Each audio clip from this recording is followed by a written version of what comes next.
Hello everyone, welcome to my YouTube channel. इस video में हम आज सब्जेक्टिव क्वेश्चंस डिस्कस करेंगे BA honours Turkish language and literature के। बहुत दिन से आप लोग कह रहे थे कि सब्जेक्टिव चाहिए, सब्जेक्टिव बना दीजिए मैम। तो आज मैं सब्जेक्टिव क्वेश्चंस पे वीडियो बना रही हूँ, तो आपको थोड़ा आइडिया हो जाएगा कि किस तरीके के क्वेश्चंस आते हैं। ये 2016 का क्वेश्चन पेपर है। So let's start. तो फर्स्ट जैसे क्वेश्चन आता है वो पैसेज में आता है, तो पैसेज हमेशा अनसीन पैसेज आता है। इसमें भी फर्स्ट क्वेश्चन जो है वो पैसेज से ही रिलेटेड है। पैसेज दिया है, इस पैसेज को पढ़ के आंसर करना है हमें। ये मैं आपको दिखा रही हूँ किस तरीके से आते हैं, पर पैसेज हमेशा अनसीन आएगा, ये वाला पैसेज नहीं आएगा। पर फिर भी आप लोगों को एक बार आइडिया हो जाए, इस वजह से मैं ये सॉल्व करवा देती हूँ। So let's start. The first question is, passage आप लोग पढ़ लीजिएगा स्क्रीनशॉट लेकर के। मैं पढ़ चुकी हूँ, तो वीडियो ज़्यादा लंबा ना हो जाए तो मैं आपको शॉर्ट में बता देती हूँ किस तरीके से आते हैं। अनसीन पैसेज आएगा, फर्स्ट क्वेश्चन वही रहता है।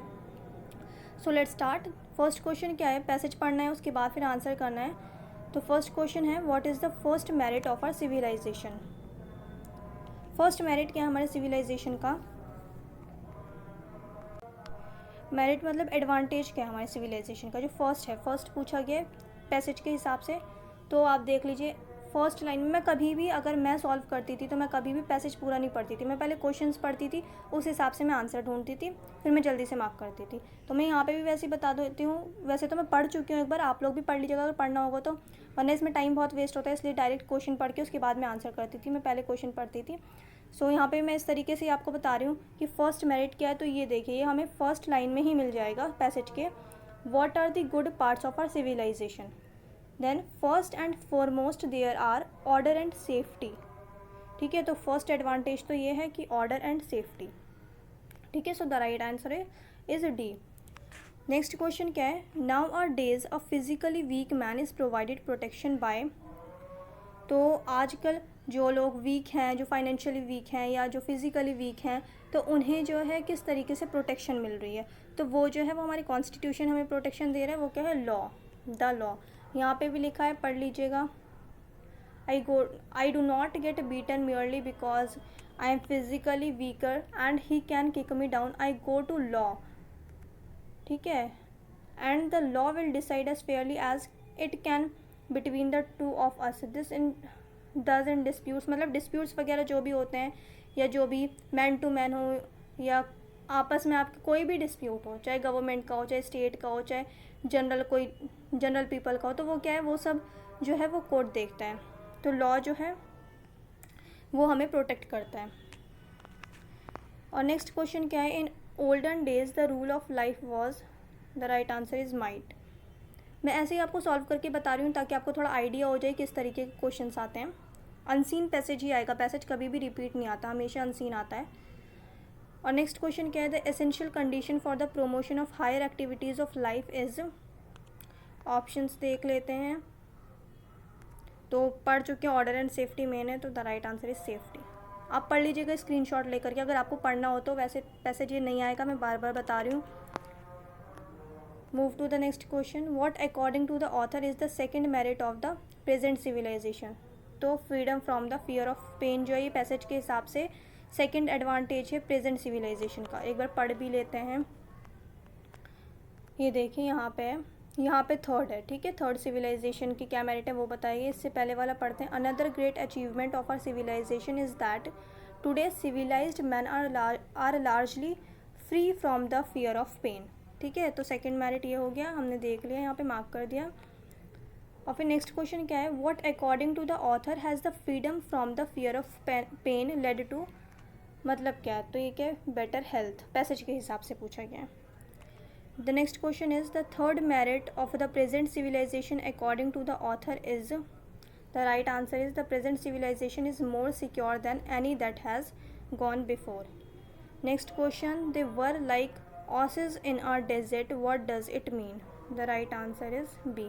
Previous civilization were confined to a very limited area while barbarians were far larger in number. Next question क्या है, द प्रेजेंट सिविलाइजेशन, जो हमारा प्रेजेंट सिविलाइजेशन है वो है begins from 18th century.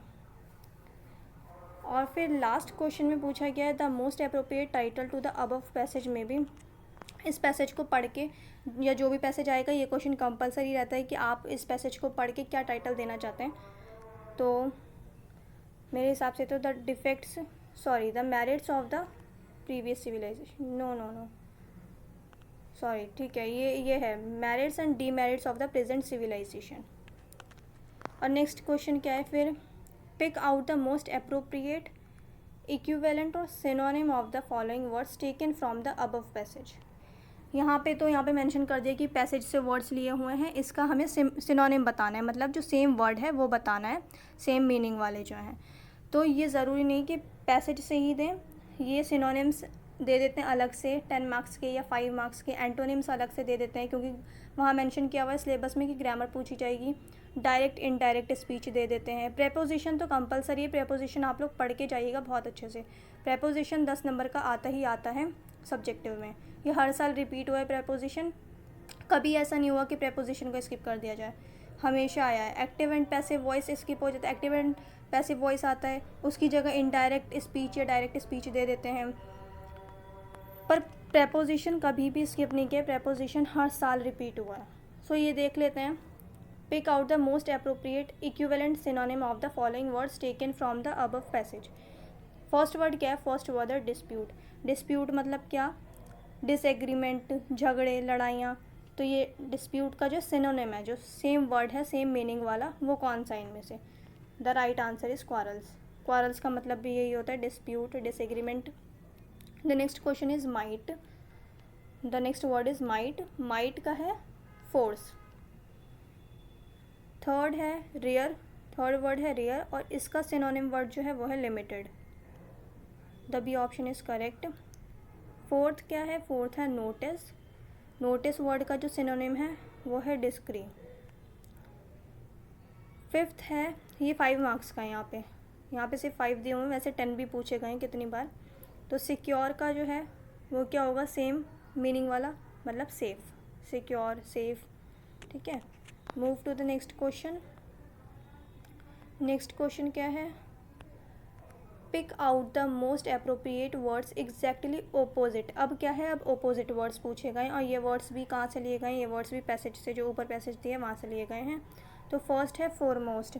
Foremost का मतलब होता है मोस्ट फेमस और इम्पॉर्टेंट, तो इसका जो होगा वो होगा ओपोजिट अनइम्पॉर्टेंट।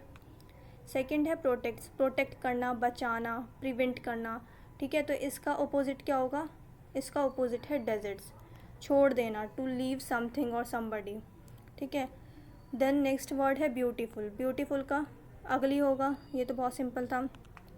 नेक्स्ट है टेरिबल। टेरिबल, टेरिबल मतलब अनप्लेजेंट, परेशान, तो इसका ओपोजिट वर्ड जो होगा वो होगा soothing. Next question, next word is widely. Widely का होगा नैरोली। फिर है प्रेपोजिशन का क्वेश्चन आ गया। फिर प्रेपोजिशन, ये कंपलसरी क्वेश्चन है, ये हर साल आता है, आप इसको स्किप नहीं कर सकते। तो प्रेपोजिशन बहुत अच्छे से पढ़ कर जाइएगा। और अगर आपको ग्रामर अच्छे से पढ़नी है तो एक यूट्यूब पे चैनल है डियर सर, आप वहाँ से जा कर के बहुत अच्छे से पढ़ सकते हैं ग्रामर, इंग्लिश ग्रामर बहुत अच्छे से पढ़ सकते हैं। सो आप वहाँ विज़िट कर लीजिएगा इंग्लिश ग्रामर के लिए। और प्रेपोजिशन ज़रूर पढ़ के जाइएगा, आपके 10 मार्क्स कहीं नहीं गए, हमेशा 10 मार्क्स का प्रेपोजिशन आता है। सो हम ये डिस्कस कर लेते हैं जो यहाँ पे प्रेपोजिशन है। यहाँ पे वर्ड्स दिए गए हैं until, from, to, for, since, in, on, at, behind, in front of. तो ये 10 वर्ड्स दिए गए हैं, यहाँ पे 10 फिल इन द ब्लैंक्स हैं। तो एक एक वर्ड एक एक फिल इन द ब्लैंक्स में आएगा। सो देखते हैं कि इसमें कौन सा वर्ड आता है। फर्स्ट जो सेंटेंस है वो है, do you think it is a good idea to ban smoking dash public places. अब यहाँ पे क्या क्या ऑप्शन में अनटिल, फ्रॉम, टू, फॉर है, सिंस है, तो यहाँ पे जो आएगा वो आएगा in. Do you think it is a good idea to ban smoking in public places, ठीक है। So the right option is in, इसमें आएगा इन। फिर सेकंड देखते हैं, सेकंड है look at the picture dash the wall. The right answer is on, इसमें on आएगा सेकंड में। फिर थर्ड देखिए, थर्ड है my house is dash the end of the street. इसमें क्या आएगा, इसमें आएगा एट, थर्ड वाले में एट आएगा। देखिए ऊपर दिया है एट, हाँ यहाँ दिया है एट, एट आएगा थर्ड में। फोर्थ है there is a window dash the mother. यहाँ पे ऑप्शन में क्या है, बिहाइंड, ठीक है, यहाँ पे बिहाइंड आएगा, यहाँ पे बिहाइंड आएगा फोर्थ में। अच्छे से पढ़ के जाइएगा प्रेपोजिशन। तो फोर्थ में आएगा there is a window behind the mother. Okay, move to the next question. Next question क्या है, the mother is standing dash her son and daughter in front of her son and daughter. इसमें आएगा in front of, ठीक है, in front of her son and daughter. Sixth question है I haven't been to the countryside dash December. इसमें आएगा from, ठीक है, इसमें फ्रॉम आएगा। फिर नेक्स्ट है so you will be there dash the whole weekend I will be missing you. Seventh में आएगा, यहाँ पे ऑप्शंस में क्या है, अनटिल, सेवेंथ में अनटिल आएगा। नेक्स्ट क्या है, फिर एट्थ जो सेंटेंस है वो है he will wait dash 3 o'clock then he will have to leave. इसमें आएगा सेंस, एट्थ में आएगा सेंस, ठीक है। Then what time does the flight dash Amsterdam arrive. इसमें आएगा 4। आप वहाँ पढ़ के कर लीजिएगा, ये भी रिपीट नहीं आते हैं, ये भी हमेशा अलग रहते हैं, पर एक बार कर लीजिएगा, क्या पता एक आँख रिपीट हो जाए, तो अच्छे से पढ़ के जाइएगा। नाइन्थ में आएगा फॉर और he went dash to a new school. तो इनमें से बस एक बचा 2, तो यहाँ पे आएगा 2, ठीक है। देन ये इतनी ग्रामर आ जाती है। और लास्ट ईयर जो 2020 का क्वेश्चन पेपर था, ऐसा मत समझ लीजिएगा कि ग्रामर कम आती है या 20 मार्क्स की आती है या सिर्फ 10 मार्क्स की आती है। लास्ट ईयर जो ग्रामर आई है 2020 में टर्किश के पेपर में, वो 50 मार्क्स की ग्रामर है। इंग्लिश थी सिर्फ 50 मार्क्स की और सिर्फ एक क्वेश्चन था जो टर्की से रिलेटेड था, बाकी 50 मार्क्स के सिर्फ इंग्लिश पूछी गई थी 50 मार्क्स की। और कुछ भी हो सकता है, क्या पता इस बार 60 मार्क्स की पूरी इंग्लिश पूछ लें, या ये भी हो सकता है कि 40 मार्क्स का आपको टर्की से रिलेटेड क्वेश्चन पूछें और 20 मार्क्स का आपको इंग्लिश पूछ लें, कुछ भी कर सकते हैं, पर आप लोग अपनी तैयारी अच्छे से करिएगा।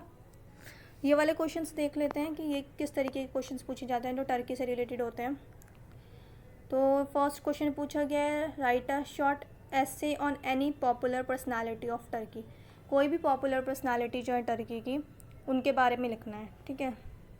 यहाँ पे जो क्वेश्चंस हैं, मैं आपको लिए एक और वीडियो बना दूँगी जिसमें आपको थोड़े थोड़े मैं पॉइंट्स बता दूँगी कि आप क्या क्या लिख सकते हैं, थोड़ा आइडिया हो जाएगा ताकि आपको कि किस तरीके से आंसर करना है। तो मैं आपको इस वीडियो में वो अच्छे से बता दूँगी किस तरीके से आपको आंसर लिखना है। इन्हीं क्वेश्चंस के बना दूँगी। ये जो क्वेश्चन दिए हुए हैं यहाँ पे, right a short essay on any popular personality of Turkey, और नीचे भी है और क्वेश्चंस देख लेते हैं कैसे हैं। What encourages you to study Turkish language. एक ये क्वेश्चन है कि किस चीज़ ने आपको इनकरेज किया कि आप टर्किश लैंग्वेज पढ़ें या इसमें एडमिशन लें या इसमें अपना करियर बनाएं। तो ऐसी कौन सी चीज़ थी जिससे आप अट्रैक्ट हुए टर्किश लैंग्वेज की तरफ, अनकरेज हुए। तो मैं आपके लिए बना दूँगी एक वीडियो कि आप क्या क्या लिख सकते हैं, क्या क्या पॉइंट्स ऐड कर सकते हैं। सो देख लीजिएगा। और एक और क्वेश्चन है यहाँ पे, right a brief note on Turkey. Turkey के ऊपर एक शॉर्ट नोट लिखना है टर्की के बारे में कि वो कंट्री कैसी है, कहाँ पे है, ये सब, या उसका कल्चर, सोसाइटी वहाँ पे कैसी है। तो ये सब चीज़ें इसमें लिख सकते हैं।